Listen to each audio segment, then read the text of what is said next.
right. Happy Wednesday. It's a little bit of a different setup. First of all, I'm at Studio B. Studio B today. Really lucky to have access to this place for a number of reasons, but a part of it is that I had family visiting, and it necessitated moving things around. So I kind of had to move some things over here, and then I had to move some things back. So kind of made for an odd trip since I'm coming first in the week. But that's not to do with what we're here to talk about today. Oh, and I did create this new graphical piece. We'll see how it works. Work in progress, trying to be a little bit more professional.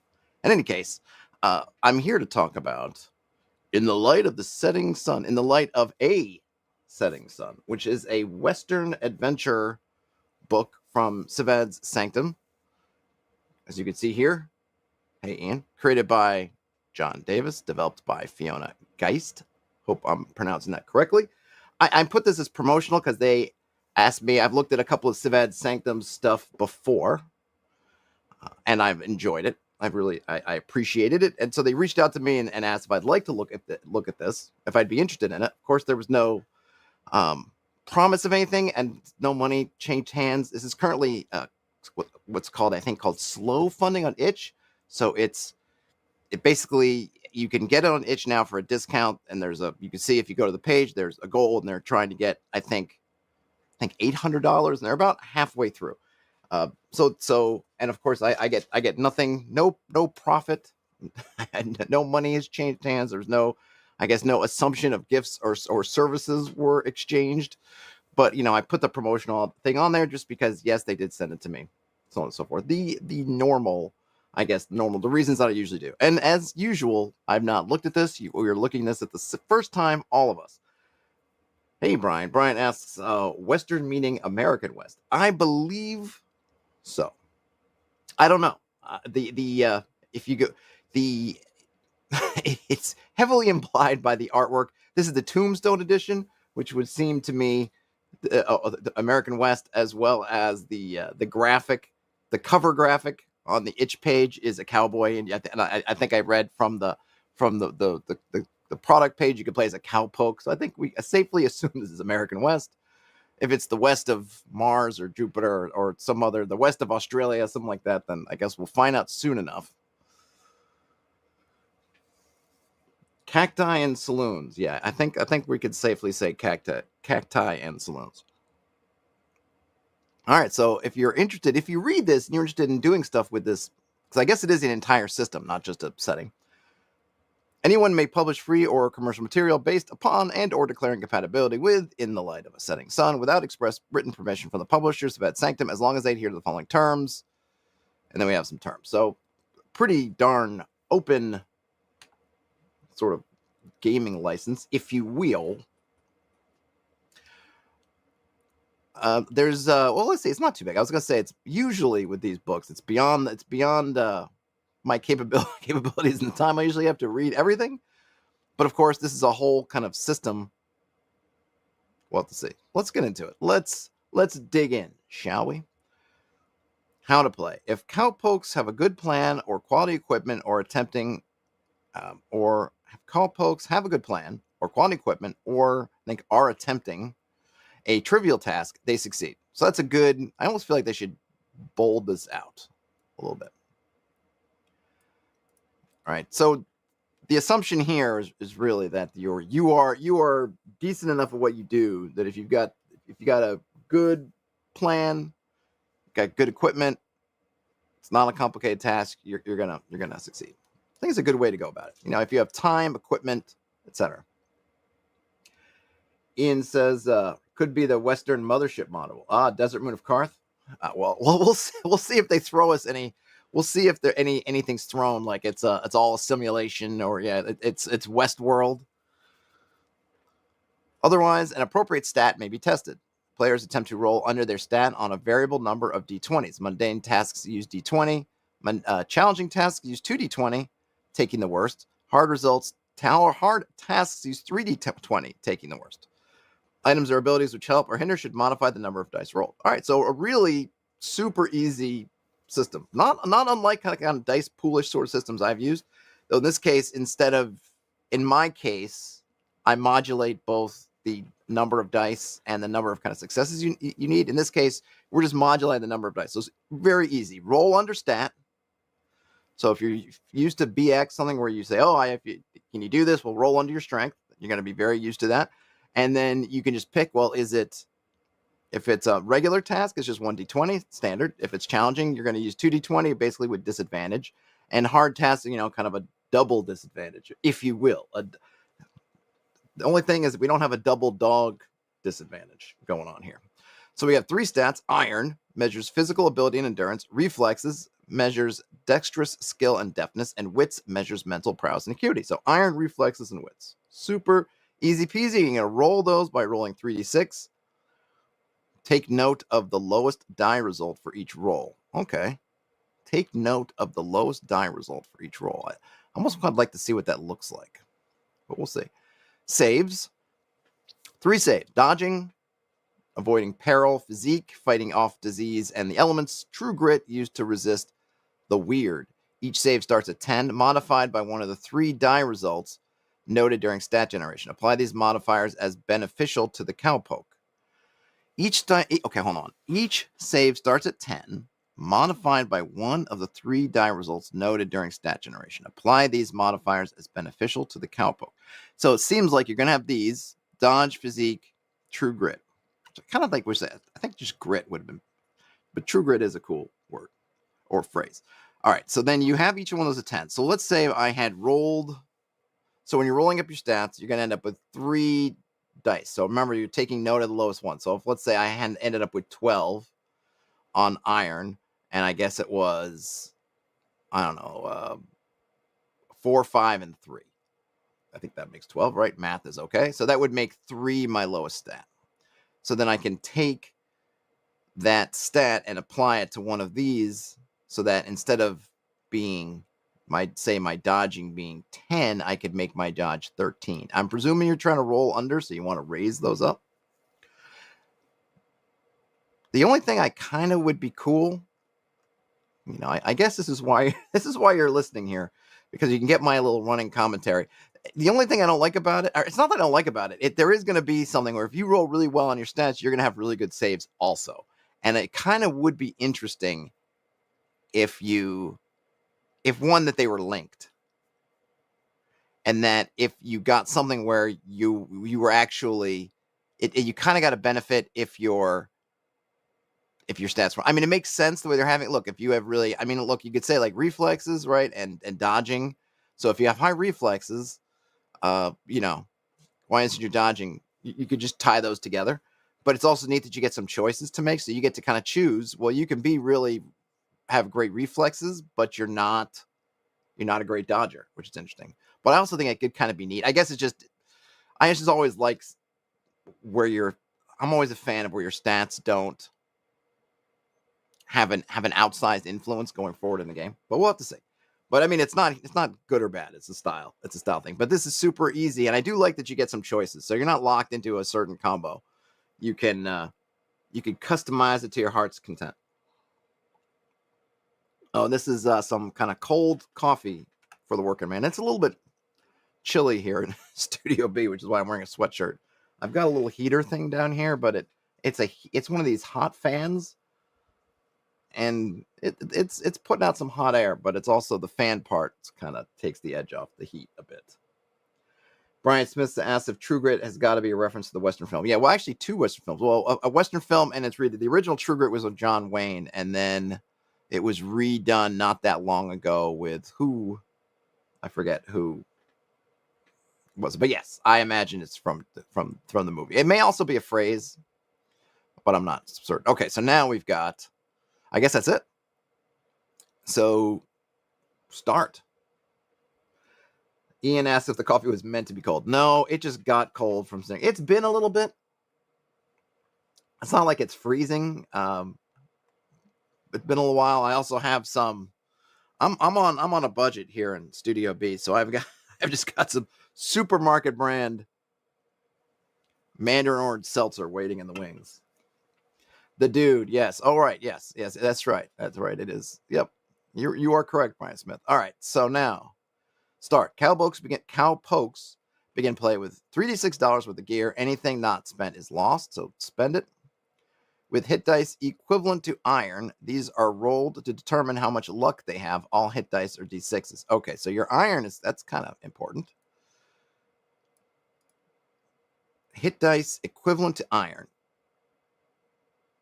So you rolled iron, which is a 3d6 stat. So it's average about 10 would be the average for, well, they're for all of them. 11, right? 10.5.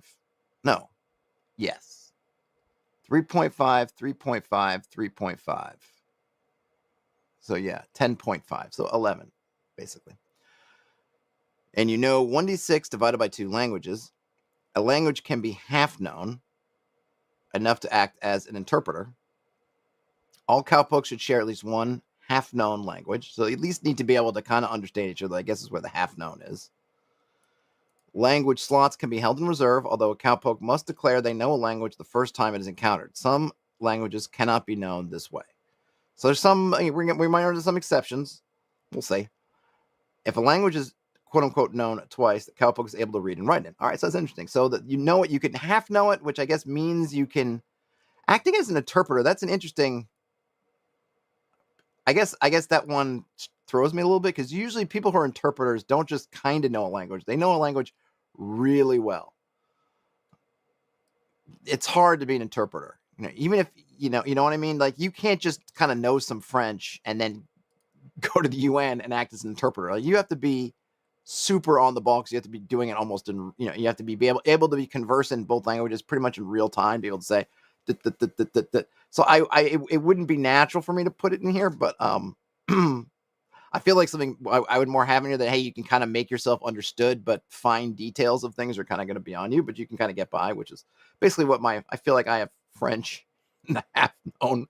Maybe my French is down to quarter known at this point, but I like it that you can sort of double up on a language. It'll be interesting how much languages come into play. I'm hoping this means you're going to delve into some different things, because you could kind of, a lot of Westerns, you don't see people speaking more than Spanish, or maybe Spanish or one sort of Native American tribe kind of language. But it would be cool if they really had a whole bunch of things going on, different languages for the different native peoples. Obviously, kind of Spanish and English and maybe something else. If they're Chinese, if this is going to be kind of during the time of the railroad expansion, so on and so forth. Ian said the interpreter note struck me as odd as well. Yeah, it's I just wonder if they really mean kind of make yourself understood.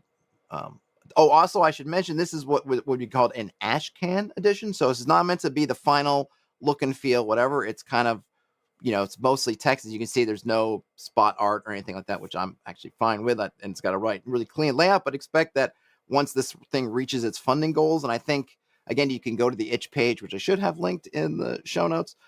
You can see what their goals are and kind of what's getting unlocked, so on and so forth. So this is not how it will look in final, though actually I'd be okay if it did, just because I really just like a nice, clean layout.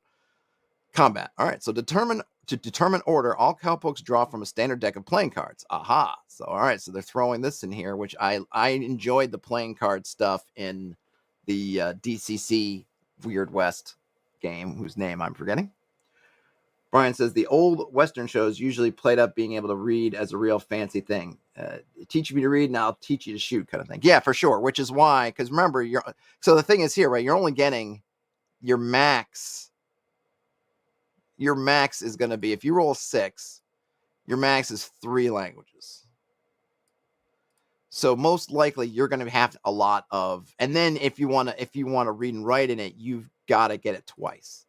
So very few people are going to be, either they're going to be giving up a lot. If I know 3 languages and I want to read and write just in English, that's 2 of my 3 languages. Then I only got 1 left. Of course, I could try to do some half known. Or I'll have English and I'll do half known, say Spanish, and say half known. I don't know if Apache is really the right word, but I don't know what I'd love to learn what the real names, but anyway, what we, Apache say. I don't know if that's the real name of the people, but kind of thing, so you have a lot of playing around with that. So there you go.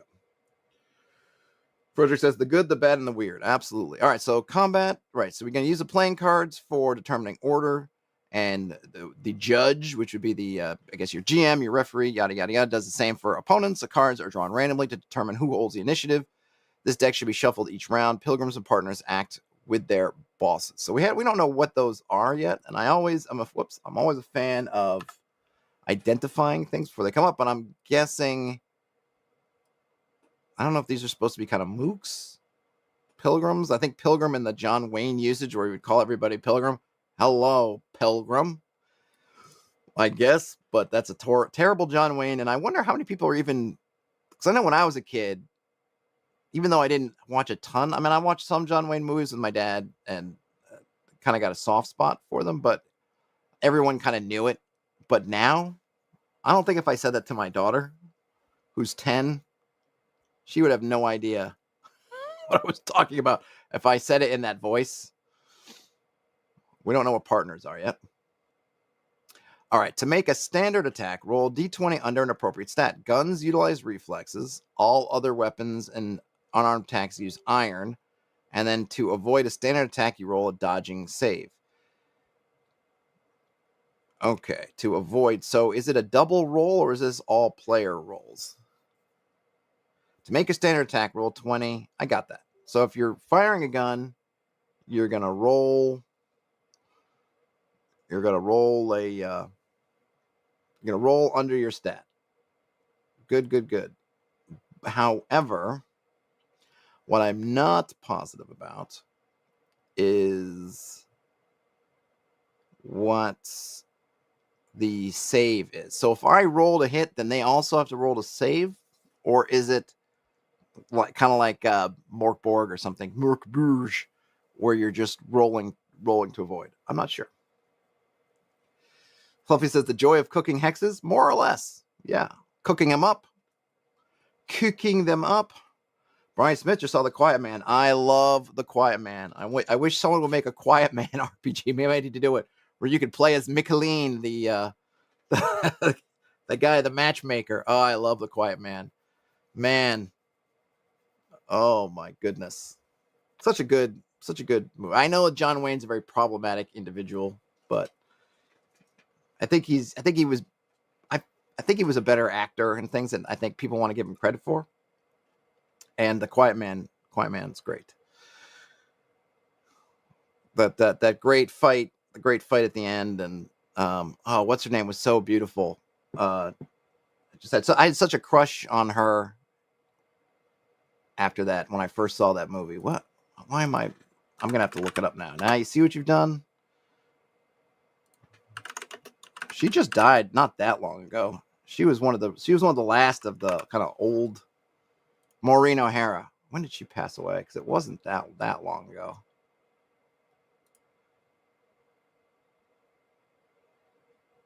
$2015. Okay, so I said how long? 10 years ago. Geez, how she was 95. Boy. All right. A classic Donnybrook is right. Damage is subtracted from the luck of the target. Okay, so your iron, when you roll on that iron, so if you roll 10 for iron, that is your luck, which is kind of like your bot. I almost feel like I kind of get it, luck, in a sense, because you're doing gunfights, and so a way of looking at it is more or less like when your lucks run out, kind of speak. But when I heard luck above, I kind of thought it would be some kind of resource you spend. Though maybe you still do. In this case, it's really your hit points. So damage rolls subtract from the luck. Max results trigger exploding damage. Adding an additional die the same size as the roll. Hitting 0 luck exactly results in an injury. Falling below 0 luck results in death. All right, wow. All right. So if you can get to 0, great. If you get below 0, you are gonzo.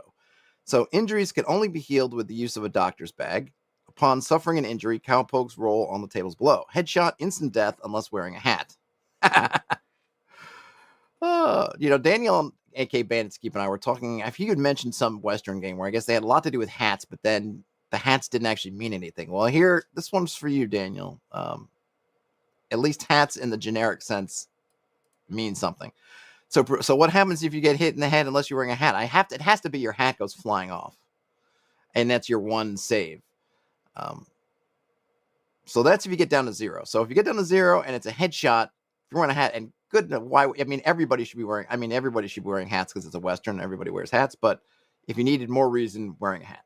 Fluffy says, I like the trope of getting shot and your hat flies off. Yeah, that has to be it. I kind of wish he'd put it in there, but maybe he's assuming that everybody knows the trope of getting hit and it's the hole in your hat and your hat goes flying off. Gut shot, minus D6 luck per day, so you're dying basically, but I like that. Broken bone, -2 to a random stat. Black eye, -1 to a random stat. Unconscious, down to recuperated. Bruised ego, reduce renown. Black eye one's maybe the standout. I get it if you're fighting hand to hand, but how do you get a black eye from a gunshot? I suppose it's possible. Someone's going to tell me how it's possible. I guess it would have to be that you fall out of the way and then bang your, you know what I mean? It's like the shot misses you, but hits so close that you crack your own eye. Terrence says, that's a good hat. Yes, it is. It is indeed, Terrence. Everyone should have a good hat. Recuperation. Sleeping rough recovers 1 point of luck per night's rest. Resting in town recovers D6 points of luck per day spent resting. Well, there you go. Ian says, you'd imagine there was a booming economy around hat repair. I mean, I'm sure in the Old West, a haberdasher, that was the name of a hat maker, haberdashers? Yeah. In this setting, even doubly so. Encumbrance. Cowpokes may carry items equal to their iron. $100 counts as an item. Worn or wielded gear does not count towards this limit. Cowpokes carrying over this amount are encumbered. They move at half speed and are liable to drop items and fall. Cowpokes carrying double this are overburdened. They're exhausted by any sustained movement. Beasts of burden may carry items equal to their iron. So iron is doing a lot of work here. So iron, we only got 3. We haven't touched wits yet. So I'm really curious what that's going to do. Reflexes is obviously going to be important if you're gunfighting, because that's your gunfighting. So I'm really curious to see how we get to wits, because it seems like iron's doing a lot of work. Jack Int says that, funniest enough, I just started playing Frontier Scum, and they have a hat mechanic where you lose it to negate 1 instance of damage. Really love that the mechanic is across multiple games. It totally makes sense. I get it. It's very on brand for Westerns. I mean, what Western do you not know where someone gets their hat shot off? I mean, it is old, and I kind of like I might like that one better, because then you can always use your hat, as opposed to this where you can only use it. Really, you got to be lucky. I mean, maybe that's the intent. This is definitely going to be more rare. I got a little mite on my screen. It's going to be a little bit rare, right? Because you have to get down exactly to 0, and then they're going to have to roll a 1. So this is not going to come up all that often.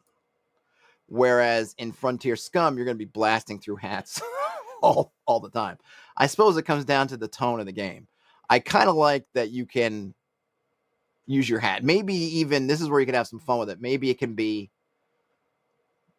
you can roll. Here's where you can get in the haberdasher business. Okay, so I like the Frontier Scum thing, but let's say that it's not automatic. Let's say you got to roll a die, and then the better your hat is, give some number on the die. So let's say you got to roll a 6. So if you can lose your hat and you can roll a die, and if you get a 6, your hat's gone. But that's if it's just a cruddy hat.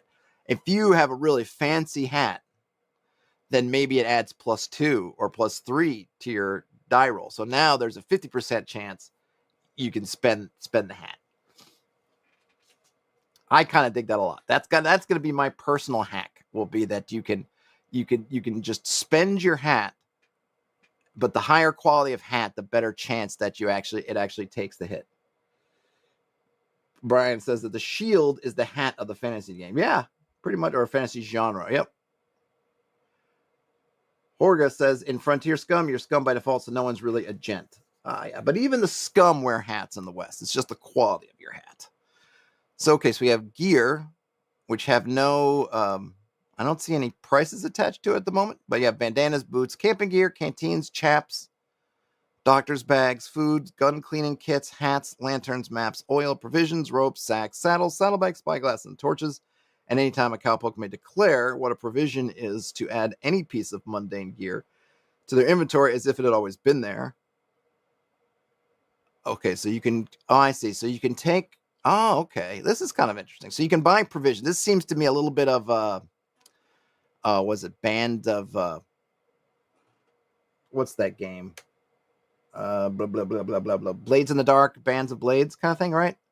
Or where you kind of use you sort of use. I haven't really read it, and people sort of told me about it, so I apologize. My understanding is very vague, but basically, there's kind of a meta currency that you can spend to have the thing you need when you need it, as opposed to buying that stuff in advance. And it seems like provisions is kind of similar. So you can buy a bunch of provisions, and then when you want to, you can declare that, oh, this provisions was an extra torch, or is an extra coil of rope, or whatever.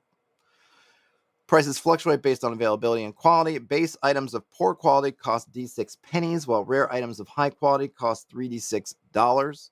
Interesting. So they're really fluctuating. I wonder what the use case for the fluctuations is. Not that I mind it, but I wonder, is it really important? Because it feels like you could end up with kind of really random sort of stuff. And I wonder, does the quality, does that actually account for anything? Or is it just a fictional kind of just the sort of in the game, you know? Hey, Jason, this is In the Light of, I said the setting sun, In the Light of a Setting Sun from Sivad Sanctum. It is currently slow funding on Fitch. This is an Ashcan version, so subject to being prettified and finalized and magnetized for your viewing and gaming pleasure. Money is commonly divided into dollars, which equal to 10 dimes, or bits, which is equal to 2 nickels, which equal to 5 pennies. Excellent. Yeah, I think the only thing, just for me personally, is I don't need the fluctuation so much. I would rather just give me a price list. I mean, this is nice from a GM side, that, or I guess as a creator side, because I don't have to figure out the price list.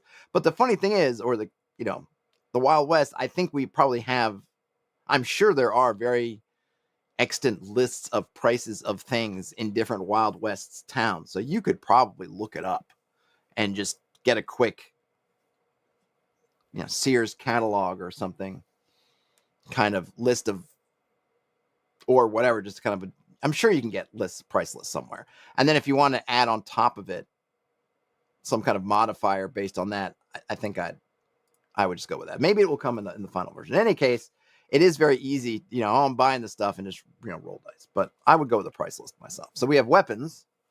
Light weapons, these are daggers, hatchets, slings, and blackjacks. They do d4 damage. Heavy weapons, clubs, axes, bows, and spears that do d6 damage. Small guns, pistols, revolvers, and derringers do d8 damage. And then the big guns, the long guns, rifles, shotguns, and carbines do d10. I might move derringers down. I don't know in real life what the caliber of a derringer is, but I feel like derringers, just given how they tend to show up in Western tropes, I'd probably move them down to D6. Or even D4. Maybe D4. I don't know. D4 might be too little. But I feel like a pistol and a revolver, you don't... Again, I don't know about real life, but this is just where I think the fictional... The part about the derringer is that obviously you can hide them anywhere, and you can have it inside your shirt or up your sleeve kind of thing. And it's never... I think it's never really on the same level as a other gun. Horga says they were watching a video about historic food in the Old West, and the guy talked about food being auctioned off in some mining town. That's pretty interesting. Prices of weapons also fluctuate. So base shoddy weapons cost, it's the same basically here. So poor quality and shoddy weapons are about the same. So here we do have, so when we remember I just mentioned that I poor quality doesn't seem to actually come up anywhere, but shoddy does actually. So here we have shoddy weapons roll damage at a disadvantage, rolling twice and taking the worst result. Fine weapons roll damage at an advantage, rolling twice, take the better result. So you can go for shoddy weapons. Those are the pennies. Rare and fine weapons cost $36. This does remind me, I'm a huge fan of the movie Silverado from back in the day, if anyone remembers Silverado. And there's definitely a scene that bears this out with Kevin Kline, one of my favorite actors. He's in his underwear, I think, at this point. And he sees his horse, because he basically got left to die in the desert. I'm spoiling it. Spoilers for a movie that came out, I don't know, 1988, maybe. And he got rescued and brought into town, and he just got a little bit of money. I think he got a loan of a little bit of money from the guy who rescued him, and he sees his horse, and so he runs into the shop to buy a gun, and he goes and wants to get like a good, so he grabs kind of a decent, I guess, a fine gun and puts it out there and slams it on the table, and he's like, well, how much for this? Or he puts his money down, I think, and the guy's like, you can't. There's no way you're getting this gun with that amount of money. So he's like, well, what can I get? And he gets this horrible looking gun. The barrel's falling out and all the stuff, and he runs out in the street, and the guy sees him then and starts running at him, shoots him, and the hole goes, I think, through his long johns. There's right below his nethers, there's sort of extra clothing, and a shot goes through there, and he finally is able to get the gun together, get a bullet in, and shoots the guy. Great moment. That's shoddy versus fine. Makes me think about it. And also, again, a kind of a nice thing you might want to do is if you're rolling with disadvantage, if you get the same result on both dice, then maybe your shoddy weapon should break. And you can have something too if you're rolling fine, I suppose. But the idea that that weapon is so cruddy that it will fall apart. Shoddy and middling firearms can be carried to gunsmiths for improvement for a hefty price, usually $100. Firearm can be improved to its next best condition. That makes no sense. Why would you pay $100? If a fine weapon costs $3d6, why in the name of all it's holy would you spend $100 to make it better? God, I can't imagine that ever, unless you got a shoddy. I mean, we don't know if there's magic or weird items, but why would you ever do that? It makes no sense. Just throw that shoddy gun in the trash and never take it to be redone. Fluffy says the weapon quality upgrade seems high based on the price of just buying a high quality one out of the gate. Maybe they meant $10. $10 would probably make more sense. Yes, it could be that's a typo. Because that's insane. Insane.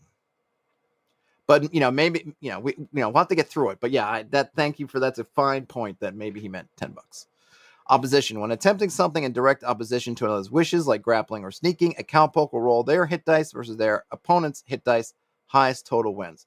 So remember, your hit dice is equal to your luck. So you rolling could be a lot of dice because your average luck, because so your luck is equal to what you rolled on your iron, which is 3d6, which means your average is 11. So your average is going to be rolling 11 dice. There's 11 dice and counting it up. So, interesting. But I like it. Renown. A cowpoke who makes a roll for renown gains the ability to change the fiction of the situation hand, given they succeed at their roll. All right, so this is kind of a little bit of a, what would we call that? I don't know. Fiction. So they can change the fiction. You get a chance to change the circumstances. When making a roll for renown, cowpokes roll their d20 as per usual and add their renown die as a modifier. Do we know what the renown die is? Did we see renown die? Did I miss renown die? Where's the renown die? Let's see. 3d6 hit dice. No, I don't know. Where do we get? I guess we haven't seen renown yet. I don't think. All right, a cowpoke roll their d20 as usual, add their renown die as a modifier, trying to roll under the appropriate stat. If the roll succeeds, their desired outcome plays out. Should the roll fail, the cowpoke finds all tests to be considered challenging for the remainder of the session. Oh, okay, I see. So I think we should move this up because I want to know what a renown die is before we go through the mechanics. All cowpokes begin play with a d20 renown die, so it looks like they're doing a usage system. This die reduces in size as the cowpokes grow in reputation, good or bad. Follow the dice chain below, remembering that the smaller the die, the more likely the cowpoke is recognized. Okay. So essentially, you start off as an unknown. So if you want to try to make something happen, and this is interesting too, because I kind of feel like with calling it renowned, I would make it in social situations and things and not like, oh, I need a trap door in the room, so I'm going to roll renowned, because that to me doesn't make sense if it's just kind of how well known you are, whereas it totally makes sense if you walk into the tavern or the brothel or the general store that they know who you are, or some guy sees you in the street and knows who you are. But the idea is that you'd be rolling under a stat and then you'd add this renown die to it. And when you're starting out, you're totally unknown. It's a D20. So good luck. Good luck making that roll. You got to be lucky. But as you gain more of this renown, and I don't think we know yet how you gain it, just from reputation, but we don't know exactly how reputation is gained yet. You'll get better and better, so that by the end of it, if you can get all the way down to a D4, then yeah, you're taking a little bit of a penalty because it's going to be a D20 plus up to 1 to 4, but that's pretty good. Upon entering a new settlement, each cowpoke rolls their renown die. On a 1, they've been recognized and challenged to a duel. Ooh, so there's a flip side, which I like this a lot. So you want that D4 renown because it makes doing these things easier, but then you got a 25% chance every time you come into a town that some guy's coming out to get you. Very what's that? Oh shoot. What's that movie? There's a spaghetti western with Henry Fonda. My Name is Nobody. And that's kind of, it doesn't really enter into the movie that much, but it's sort of implied. Henry Fonda's playing an aging gunfighter, and he's tired. And he tells this guy who, I forget the name of the actor. He's a pretty famous Italian actor. He's been in a lot of these kind of movies. One of my favorites, Super Fuzz with Ernest Borgnine. But anyway, he talks about just being tired of constantly being challenged by people. Like he's trying to kind of get out. And this, I think, is, and I'm sure it's come up in other Western media and stuff, but I feel like this speaks directly to that kind of thing. You've become so famous that everybody, I think Unforgiven, I think, has a bit of that too, where like, everyone's coming around to take their shot at you. And it's like, man, I just want to, can I just get a meal? Can I get a meal in a bath without somebody trying to shoot me? Oh, you're right, Terrence. Yes, his name was Terrence. Oh man, yes, you're you're right. I think his English name is Terrence Hill. Yep. Terrence Hill. Hold on a minute. Let me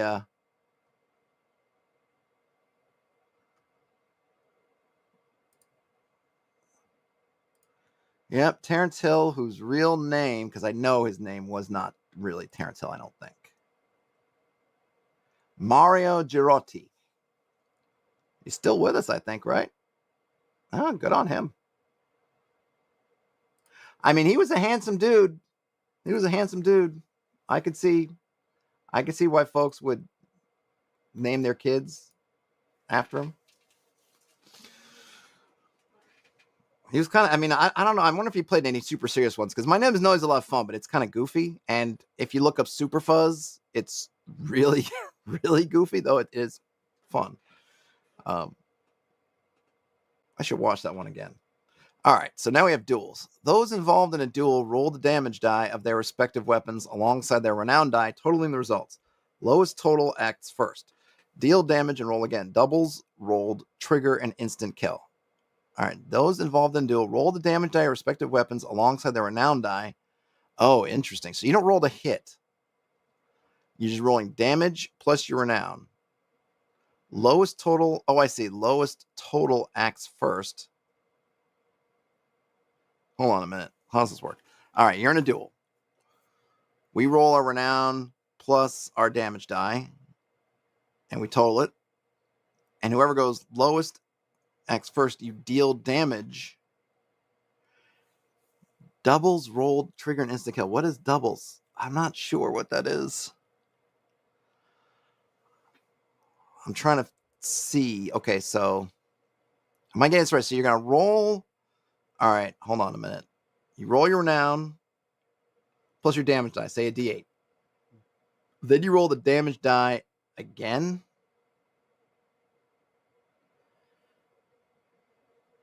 Or do you... Because they say acts first. So I think what's happening here, my guess is going to be, okay, we're at a duel. I roll. I would say we're both no-name cowpokes and outlaws. All right, so I roll a D20 and a D8 for my pistol. And I roll a 4 and an 8. So I get 12. The other person rolls a 16, say a 12, and then D20, a 12, and a 4. So then that person takes 8 damage. And then I think we roll again. If I roll doubles, like my D20 and my D8 are the same, then it's an instant kill. That's how I'm going to interpret it. I think that could be clarified a teensy weensy. Brian Smith says, if renown die and damage die matches at doubles, I think so. I'm going to say yes. I'm going to say yeah.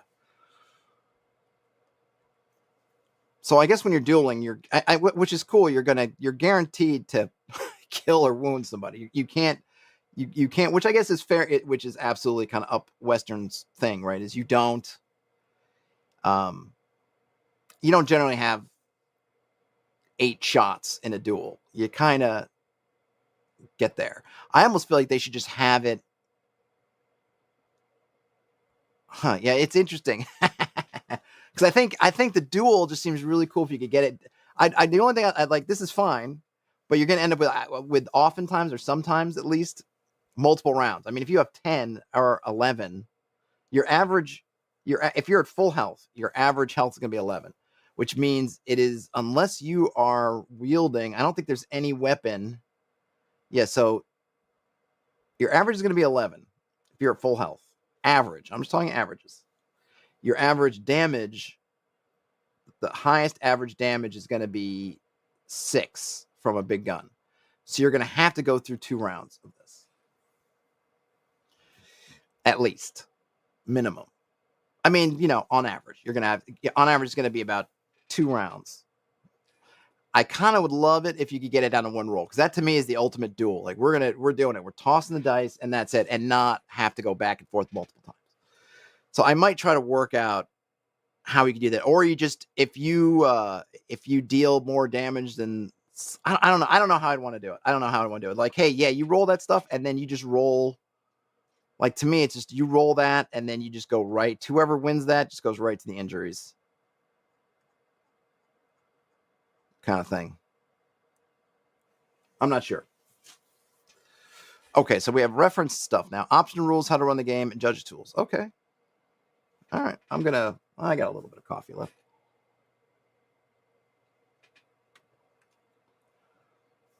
Yeah, Brian says, in movies, a duel always results in 1 or 2 deaths instantly, at least in the movies. Yeah, or at minimum, somebody gets hurt. Like, there are probably some instances where they do the duel and the guy gets shot in the arm and gets hurt. But usually it's because duels are so often such a big moment that if the person who gets hurt has probably killed the other guy, right? So the hero and the villain, well, let's just say, are in the shootout, and maybe the hero gets hit in the leg or the shoulder or something, but he's taken out the bad guy. I just think if you can, just for me personally, if you could get it down to something that makes sense to you, but you're doing it in 1 roll, that to me would be like, that's like be perfect. But I like that they're bringing in renown, though. Maybe I don't want. Now that I'm thinking about it, I don't know if I want to tie it to renown, because I just like the idea that someone could have a lot of renown without being a really great gunfighter. And in this case, you're going to be a great duelist, at least, if you have high renown. And I don't think you have to be. And it'll be really fun to have instances in which either a player or some kind of enterprising NPC got a bunch of renown, but wasn't actually a good duelist. And maybe they were hiding under that renown, and then you expose them. And you're like, yeah, really, this guy kind of sucks. But since nobody would challenge him, nobody would find out. I think that's a really interesting trope, and you can't have that with this. The system literally says, no, if you have renown, then you are deadly. So I'd want to separate them. All right, but that's my hack. You can chalk that up to the Hexed Press hacks. Time and light. On the trail, time passes in 6-hour watches. Cowpokes can perform 1 meaningful action each watch.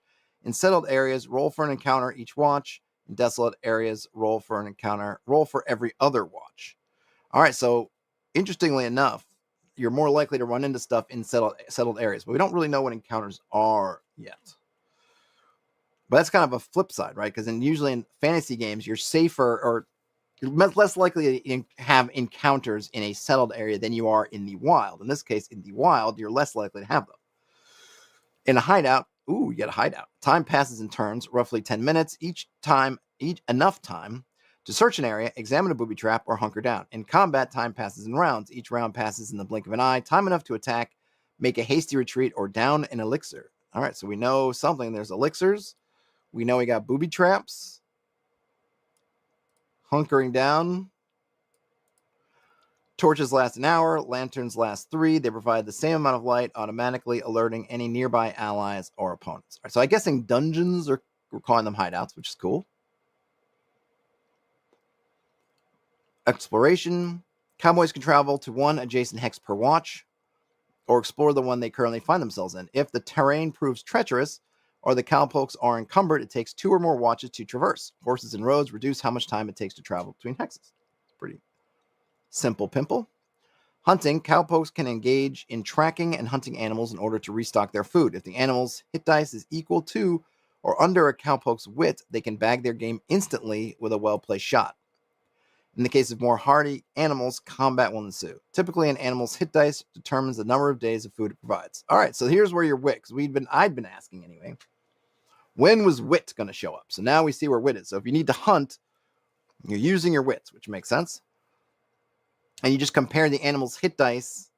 So remember, in this case, hit dice is being used a little bit differently than in a D&D sense. Your hit dice is equal to, it's basically going to be, like I said, average about 11 hit dice. Because that is the same as your iron, which for people or for characters anyway is a 3d6 roll.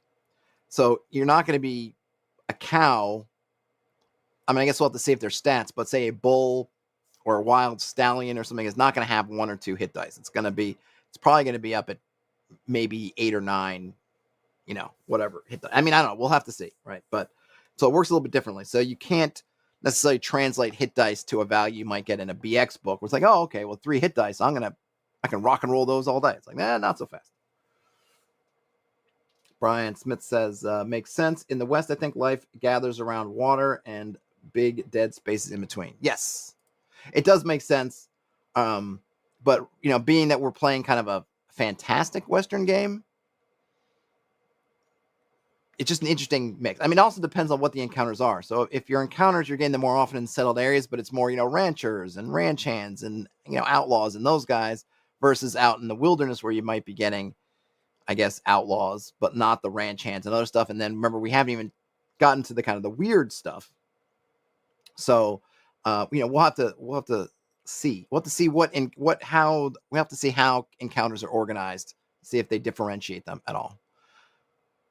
Because I wouldn't expect the kind of weird stuff to be near to the settlements, I would think. All right, so we have horses. Cowpokes may begin play with a horse, saddle, and saddlebags. And then you could buy other horses. See, here they have a price list, which is good. See, here, an excellent horse is 18 hit dice. All right, so the hit die values, I almost wish, and this is, again, just for me, coming from D&D and D&D type games that have kind of specific uses for hit dice, part of me wishes he would have picked a different word for this, just so that I could separate it better in my brain. But that's very much a me problem. Speed die. A die typically is listed alongside each mount. This is their speed die. Roll the speed die after each hex traverse to see if to see if a cowpoke's mount needs to stop. On a 1, they need rest and a good feed. Okay. So an excellent horse can go a long time, maybe forever, without rolling it. And of course, other ones less so.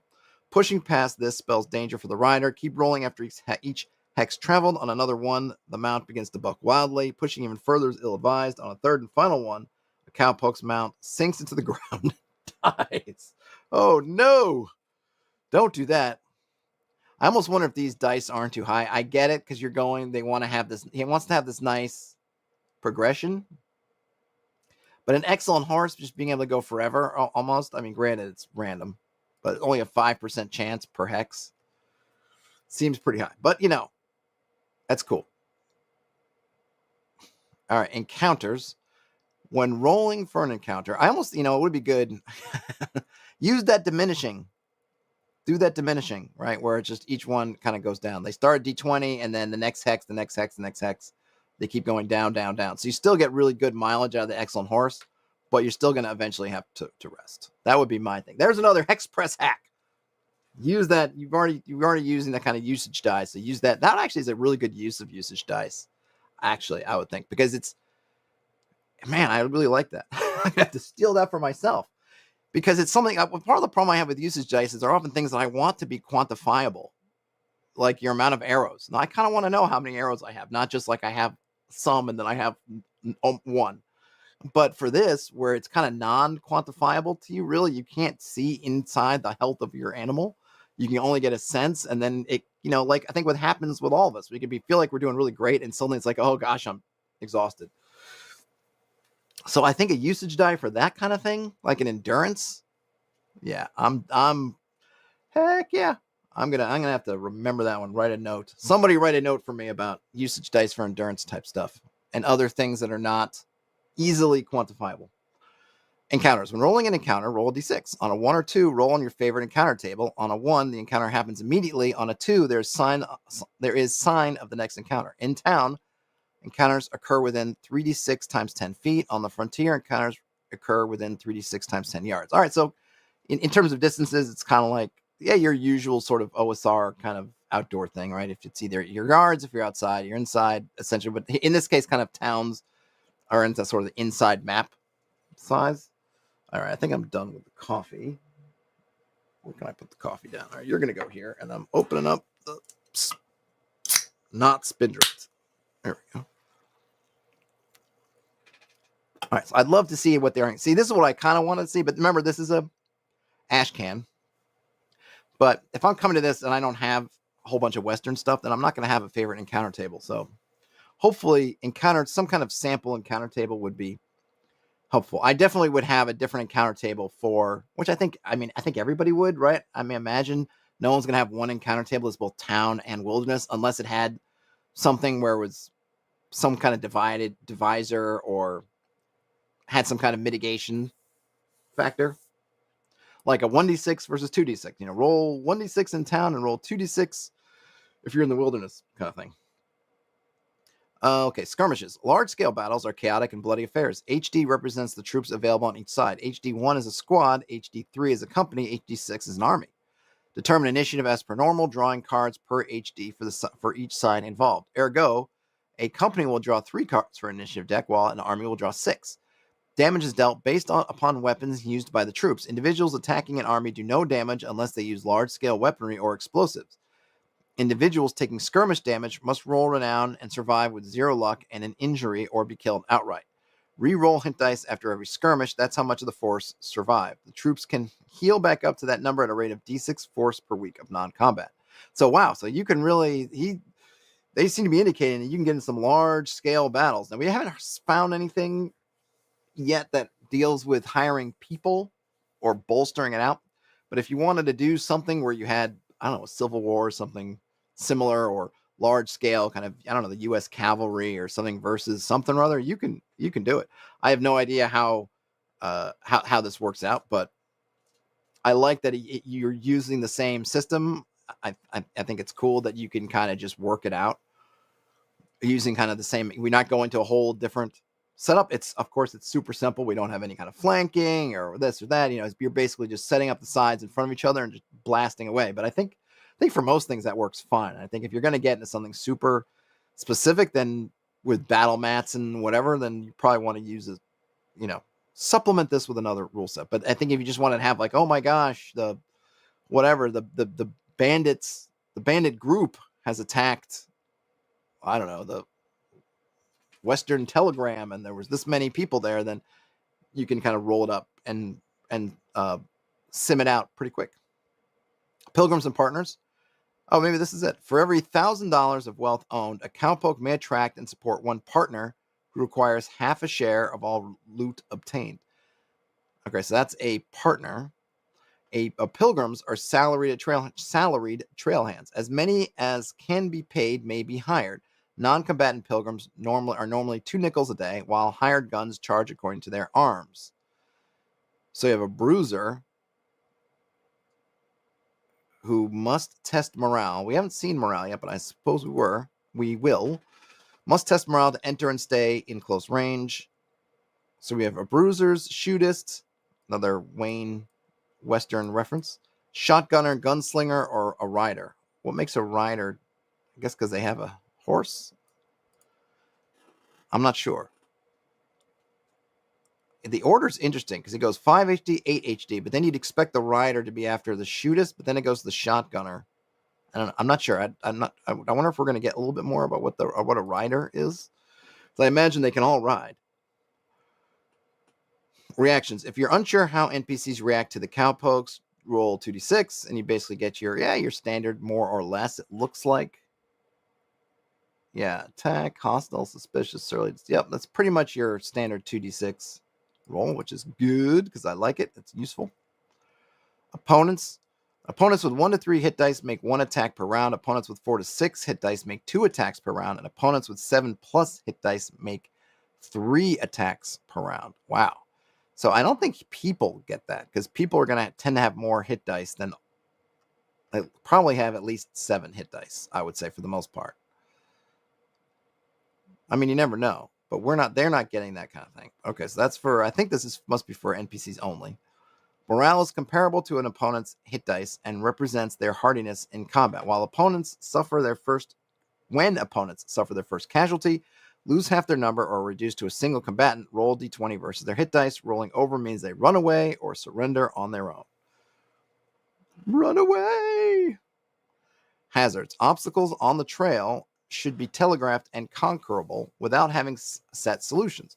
Let cowpokes make their own decisions about getting around hurdles and reward their ingenuity. We do have some examples. Falling rocks, boulders as big as a cowpoke's head, falling down a mountainside. Sinkholes, great holes opening up under the cowpoke's feet, swallowing anything not nailed down. You probably don't want to actually nail them down because isn't the hole opening up?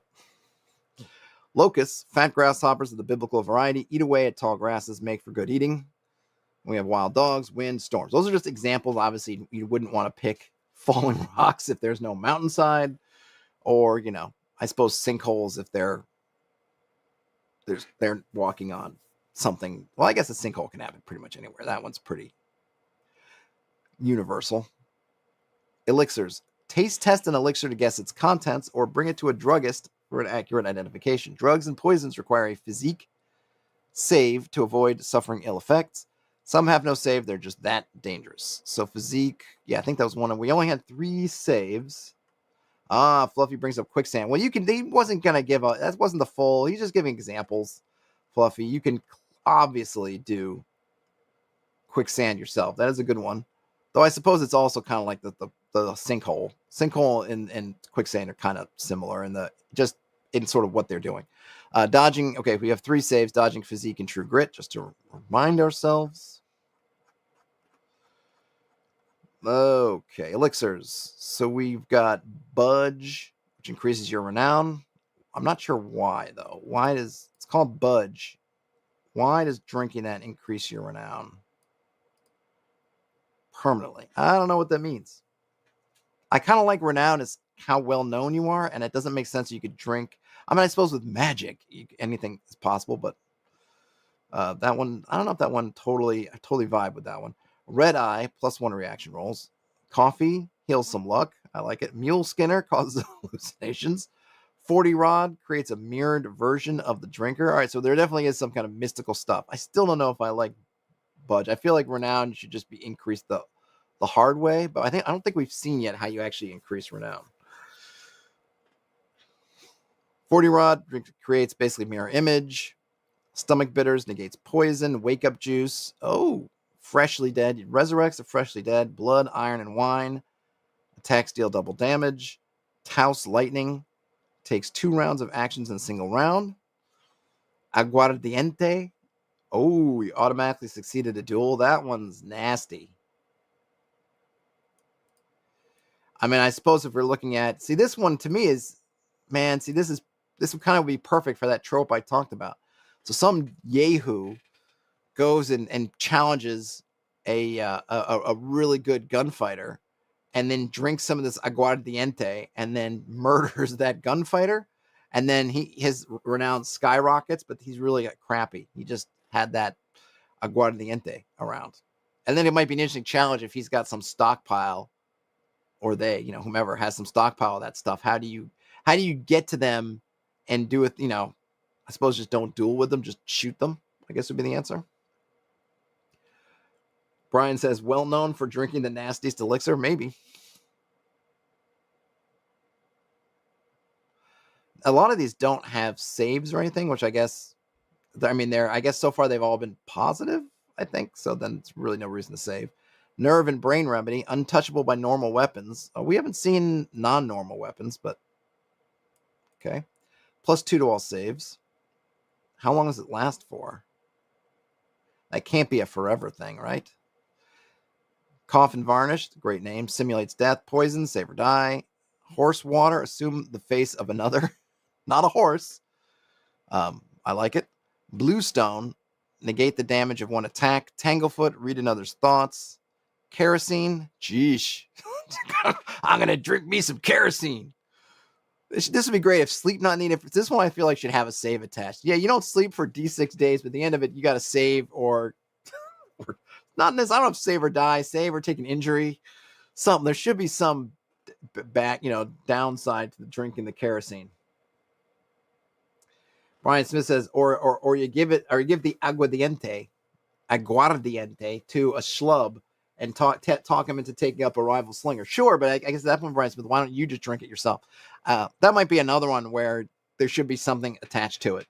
Like, yes, it worked, but then there's some downside afterwards.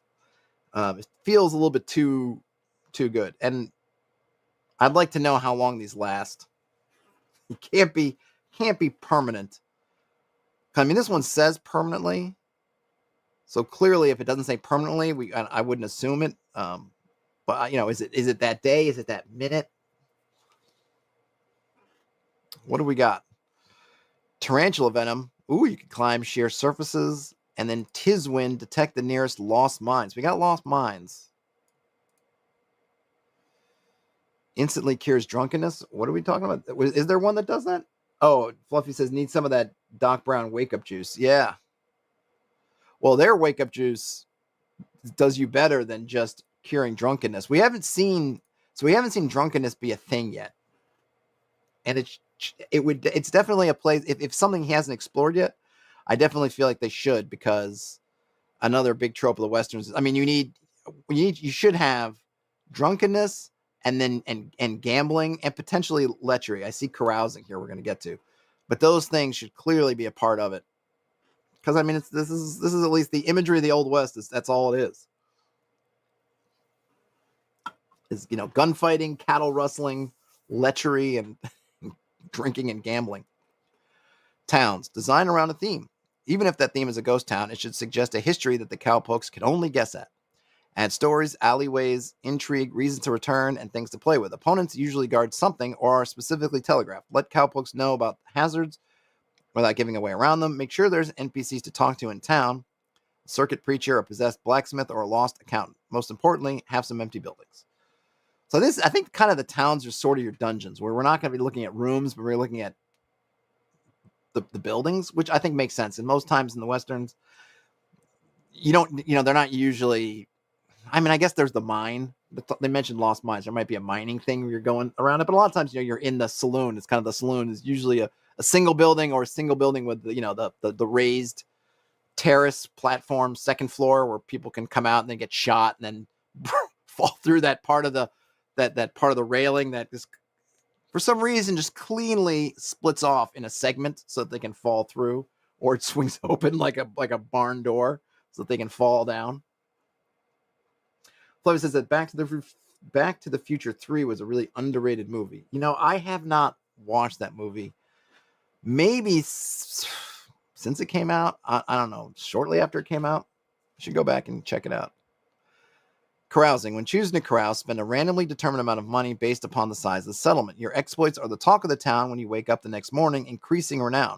If you spend more money than you have, you end up in debt to someone unsavory. All right, well, that's a nice. So there's a risk here. You can't. So this is interesting. So you're not going to be able to set how much money you're going to spend. You got to take a chance. So in a village, wow, so you got to have some money here. That seems like a lot. I feel like, how do you spending $100 in an old West, like in the 19th century? That's a lot of money. I mean, okay, we don't even have to go to the 19th century.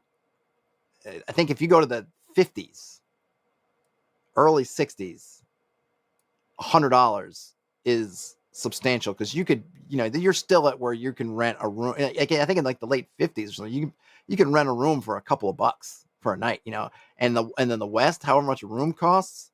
I mean, that is I don't know what is happening there, what you're doing. Are you playing in all the poker tables at once? Or what is it in Tombstone? What are they playing? Pharaoh? Are you in all the Pharaoh games? That is a lot. That is a lot of money. To spend $400 one night in a village, that's a lot.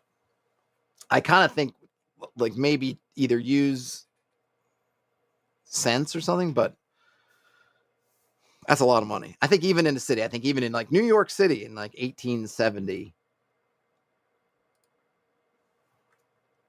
I wonder if there's a thing. How much did a hotel room cost in NYC during the let's say 1860s? Does this give me something? Am I going to get something useful?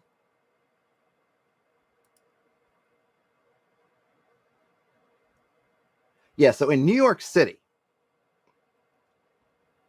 let's see. So this is what you get on this.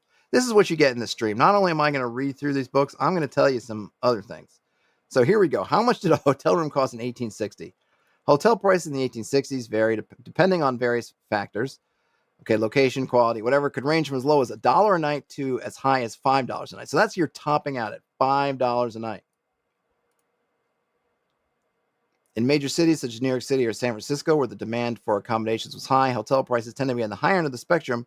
Luxury hotels and those located in prime areas often charged rates closer to $5 per night, which was considered quite expensive for the area. On the other hand, smaller towns with prominent locations typically offered more affordable options with prices ranging from $1 to $3 a night. So, yeah. So Brian says another instance of $100 being $10. Yeah, like I might even just do D4 times $1, D4 times. Like I would do like $10 at city level, and maybe even $5, and like one, like yeah, you can. Yeah, I would divide those numbers, and it on the one hand it doesn't matter. It's just we're making up our own currency. It's a game, whatever. But it just to me one of the things that's always fun when you're in those. You're playing in these kind of games or you're watching this stuff is when you see those prices where people are like, oh, stuff. It's like, yeah, it's a nickel, like how much, and it's just kind of fun. Like even in the Back to the Future movies, like the first time he goes and you get like a Coke or something, and it's like, like a dime or something for a soda or 5 cents a nickel. And he's like, oh my gosh, it's like, it's just kind of fun. So yeah, I would definitely, maybe I might even divide it more than that. Since like you're in a village, what's the most expensive thing you could get in the village? Is maybe like $1 or $2. Maybe even just say $5 is like the most expensive thing. You were, I'm just gonna go wild and get a bottle and stuff. Like it's a lot. So yeah, I would divide this. I mean, like again, this is for me. It doesn't really matter in terms of the game. It's as long as the pricing, all really for the game purposes is everything just kind of balances out, right? So it makes sense in terms of how much money you're liable to get or make or however you're earning money and then spending. But just when I look at it, thinking of the Old West, those numbers are super, super duper high. All right, funnels. Funnels are grand, highly lethal adventures designed to churn through as many green cowpokes as possible. Only the toughest can hope to survive. Cowpoke generation is normal, except for a few changes. So we got stats, and we got some backgrounds. Doctor, priest, outlaw, farmer, soldier, warrior. Upon completing the funnel, roll 3d6 for each stat. If the total is higher than your current score, take the new total instead. The score is equal to or lower than your current score, increase your score by 1. I think look at that. And we're pretty much done. So remember, this is an Ashcan edition. So there's going to be, I think, things added. It's going to be I'm sure it's going to be formatted potentially differently. Well, I'm not sure because I don't know. I didn't ask. But presumably it will be given a different, probably some kind of visual makeover. Though I think, to be honest, like I like these very nice, clean layouts. That I can just read, and it's 34 pages, and I'm sure some people would be annoyed at maybe having things take up full pages that you might say, oh, it doesn't need it, but I'm fine with it because it's really easy I like being able to, and I don't know what size this is. This is supposed to be kind of digest or A4, A5, whatever. I think the things I'd like to see, which I'm sure will come, but I don't know, is I'd love to see, some encounter tables. Give me one for a village, not one for a village. Sorry. Give me encounter tables, one for settlements, one for wilderness. We did not get into anything weird. So we didn't see what the weird is, which I think is kind of a big deal. I mean, it doesn't have to be there, but it's mentioned. So I'm presuming it's coming. So I think I could see if you just want to play Western Adventures, you could do that. But I think I'd like to see what the weird stuff is. I wouldn't mind some kind of skill-ish thing, like I'm a doctor, but it's just +3 wits. Like, I'd like, give me a little something. Give me a something. Give me something for some of these.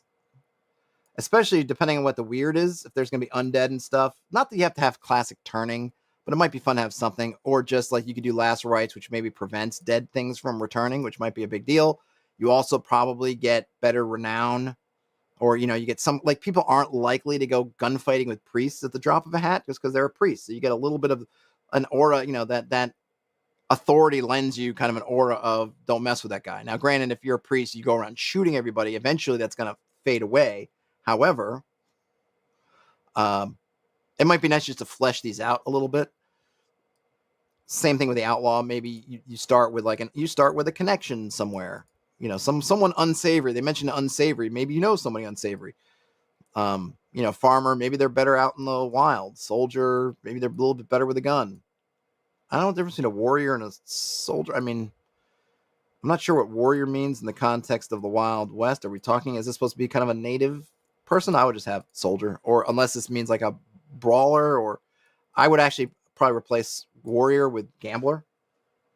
That's another big trope. The Doc Hollidays. Well, granted, he's an awesome gunfighter also, but he's a gambler. Or in Silverado, which I mentioned already, Jeff Goldblum plays Slick, who's basically an itinerant gambler. Well, he ends up settling in Silverado, but he's a gambler. These traveling gamblers, right? That was definitely a thing. And I'd like to see kind of a town. I'd love to know. So here we have this generic information about towns, but I'd like to know, what does a town look like?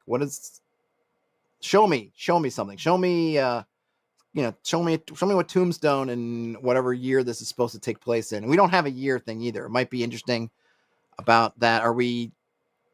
There's absolutely no kind of setting thing in here other than kind of a Wild West thing. So is it supposed to be kind of the U.S. West? Is this some other universe that just happens to be in that, and kind of what does that mean? Maybe some of them will come. Maybe he just doesn't want to have it there. But I'd like, give me a sample town. Give me a sample town. We don't have anything about factions, and there's a lot of opportunity for factions in the Wild West. The different sheriffs, the counties, the kind of governmental authority where there is. You could be in a territory where there's very little.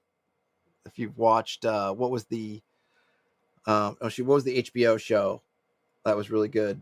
I can't remember the HBO Western show. Someone will remind me what's called, with Ian McShane as, and I forget the name of it now. But basically, you could be in the territories where there's very little, just kind of local control. You can look at local authorities, and you have different bandit gangs, and you have maybe the different corporate interests, such as Western Union and the railroad companies, and what are their names? The Pinkertons and all those folks, and different family, the ranching families. Now they could be big. There's a lot of things with factions, I think, that could enter into things. It might be nice to delve into. Just get, maybe look at Mouse Ritter. I think people love Mouse Ritter for some really super easy faction rules. So I might throw some faction rules in there. But it's really cleanly laid out. It's got kind of everything you need. Like I said, I obviously you can go back to the stream where stuff like, hey, I might do this a little bit differently, but that's why we're not playing my game. We're playing their game. And this will be very super easy to tweak. I think I might even like it if everything is like to kill, like really make it lethal. So like you have basically, instead of saying your luck is equal, or your basically your health or whatever is equal to your highest, or the sum of your iron, just make it the highest number of your iron. And then even if your iron is 6, you're going to have a good chance. You might not be able to, maybe a it'll take 2 dagger attacks to knock you out, but basically everything else is gonna have a good chance. That way, it makes it make those rifles and shotguns and things. And I might even like this to kind of. I don't want to get super skill wise, but like I said, I keep mentioning Western tropes. John Wayne in Rio Bravo, another great movie. He's a rifleman, and of course there was the Chuck Connors, the rifleman, and he wasn't great with pistols. And it's even a talking point in the movie where one of the characters who is a great gunfighter asks John Wayne's character why he doesn't, why he carries a rifle around, and he mentions that some people were, he found that people might be faster than him with a small gun, but with the long gun, it's kind of his equalizer.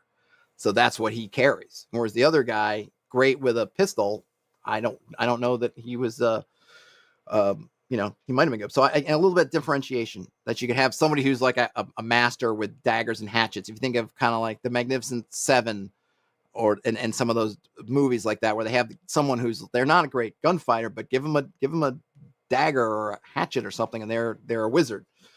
They're a butcher with an axe kind of thing. So I might like a little bit of customization, but you can easily. This is so slim and trim that if I wanted to add that stuff on there, I certainly could. So there you have it. If this interested you, and I don't know why it wouldn't, but you never know. This is the Tombstone edition. It is on it's on itch right now. Slow funding. I'll pull up the itch page. I think I still have it. Hold on a second. Oh, that's that. Well, hold on a minute. Let me go to pull this off. You can see what's going on right now. I can show you. Let me see. Search for in the light of a setting sun. I should have put. I'll have to correct the title of the stream because I meant a setting sun.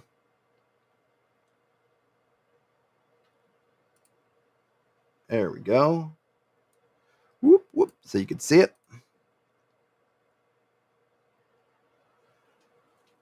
We've got, let's see how itch, I mean, they're called slow funding, itch funding. Sorry, itch funding.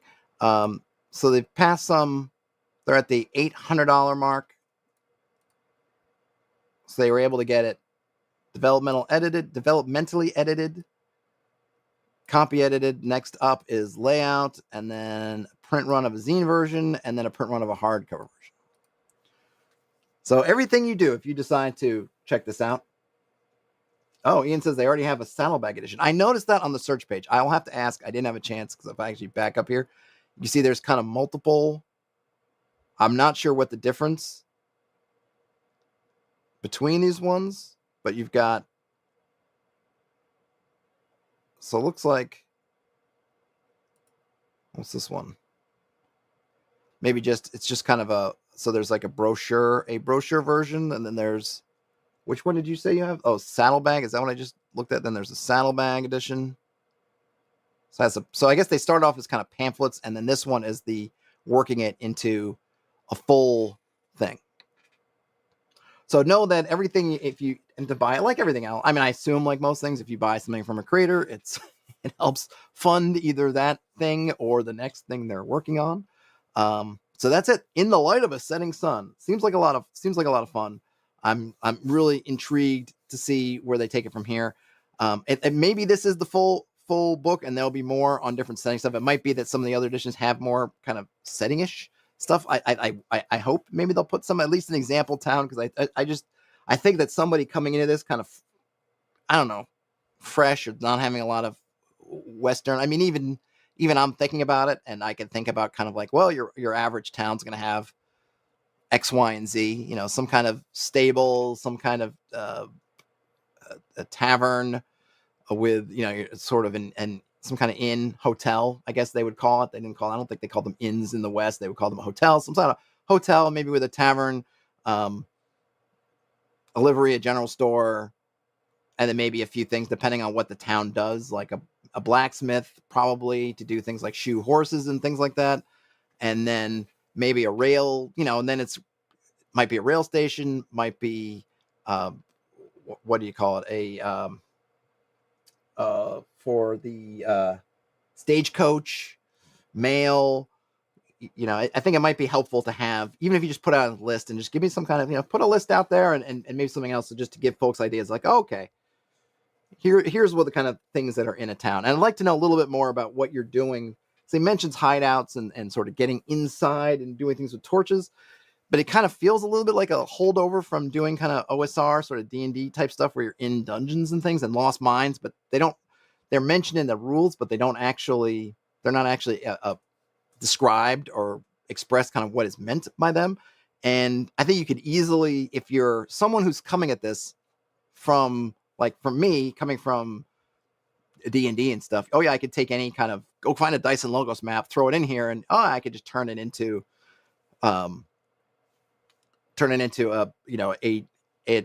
in the light of a setting stone, had a lost mine, something like that. But I think thinking about folks who might come from different types of games or just different things, it might be difficult, or just, I think maybe you could use a little guidance on what does this mean exactly and what kind of stuff is in here. And I think the thing with HD is could be a little bit confusing for people, because I think if you just pull out stuff from, say, BX, like, okay, I'm going to throw some fantasy things in here, it's going to be kind of Wild West meets Shadowrun sort of thing, where we got orcs and things in the Wild West, or kind of Weird West. I can't just pull them out, because if I pull out those guys and use their hit dice, it's probably going to be underwhelming for the most part, since a horse has 8 hit dice, and that's not how they would come up in a regular game. So I almost maybe it might be useful to have some sort of conversion if that's the expectation, that you're going to be bringing in other materials. Or, like I said, I kind of feel like I wish they would have used a different word, just so that I don't start thinking about hit dice, because it makes me think about hit dice in the D&D kind of fantasy sense, and this is not like that. But those are small kind of nitpicks that, like I said, are probably as much, or really mostly, me and not the material.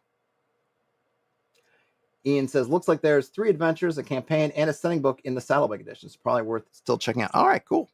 I did not know that.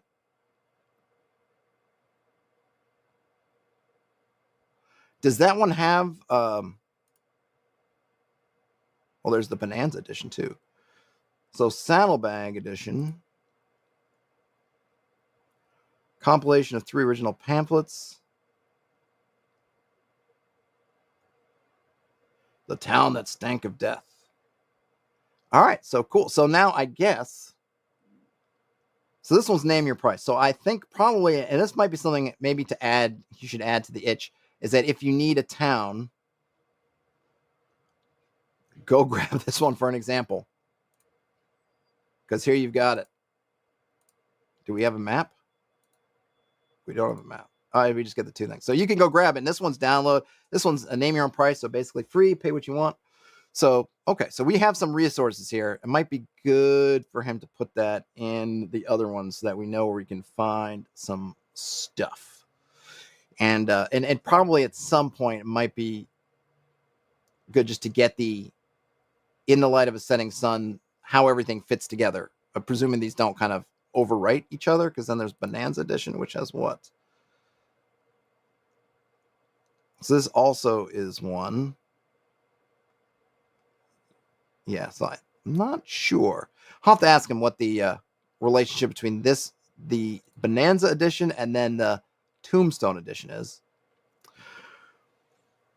Anyhow, that's where we are, ladies and germs. Hope you enjoyed that read. I know I did.